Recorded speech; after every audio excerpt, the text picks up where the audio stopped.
John Rutter, the English composer, writes a lot of his choral stuff, and the arrangements sound like the Carpenters. And one of his big all-time hits was his setting of the For the Beauty of the Earth, and it's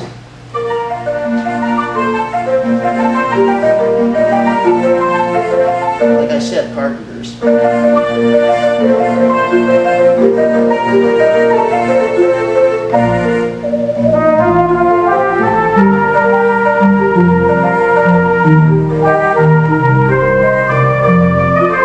So forth. Without the harp now, listen to what you have.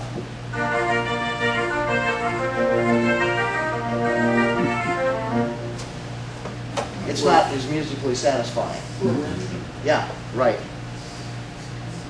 Now, getting back to Laura, what else could we put in there? What kind of sound do you think would work for percussion? And how would I use it?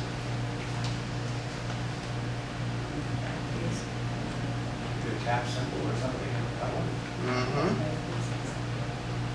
pedal. Okay, let's try that.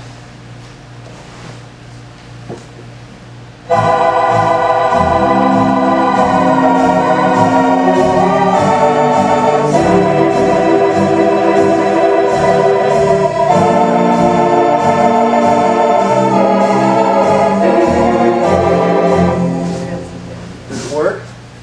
It's a little loud. It Yeah. isn't balanced. Is it right? Well, you could go in and change that balance in the organ. But from a musical standpoint, what does it accomplish? It emphasizes your rhythm. Ow, we can even push it one point further. And this is something that started with George Wright in the 50s. On most theater organs, you never had a cymbal in the manual. It was just the pedal. And unless you're playing a 4-beat pattern like that, this is what the cymbal would sound like.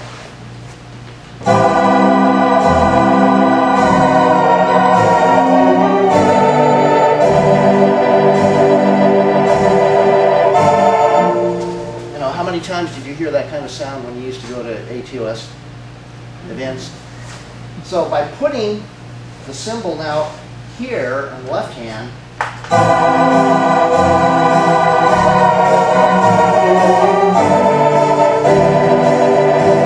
I'm starting to sound more like a real drummer, how they would be beating that pattern. I have one other option, and that is to use the hi-hat, you know, the little choke cymbal effect.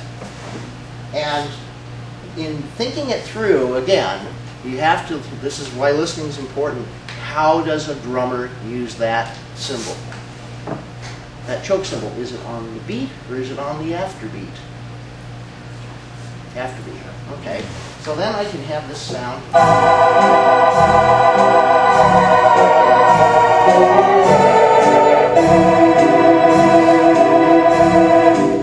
But still, something's wrong, right?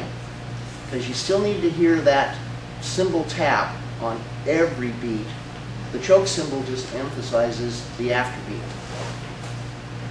So now, using this.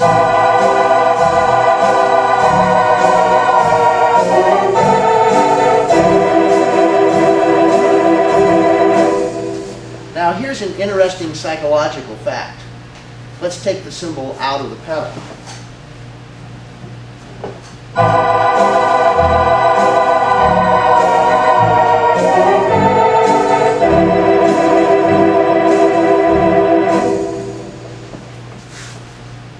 That can almost be as satisfactorily, it's a success from a musical standpoint because we're emphasizing the afterbeat. And it's, again, this is a cultural thing. If you go to any African American musical event with choirs and they start clapping, what beats do they clap on? Always the afterbeat. They're never on that downbeat. And it used to be so funny. I went to, there's a choral directors association called ACDA, American Choral Directors Association, and they have regional and national conventions. And a number of years ago, they had one in Salt Lake City. And they were in the Mormon Tabernacle. And this black choir, and it was about 300 in the choir. And that tabernacle had never heard anything like that in their lives. And all of a sudden, it broke out to, they were doing the afterbeats. The white guys out in the audience are on 1 and 3. So, but it's a stylistic thing of hearing the afterbeat. And again, what's percussion used for? Is an enhancement. Now, if it's going to be used as an enhancement, then you have to really think, what am I going to do with the complete arrangement if I'm going to use that particular effect? And for example, on a lot of organs, if you put percussion down and you're holding, you want to have a counter melody as well, once you've made that contact, that percussion will not strike again. One of the things that I think is really great when, again, the system was thought out, you can hold a note down and you can play other notes and the percussion will play.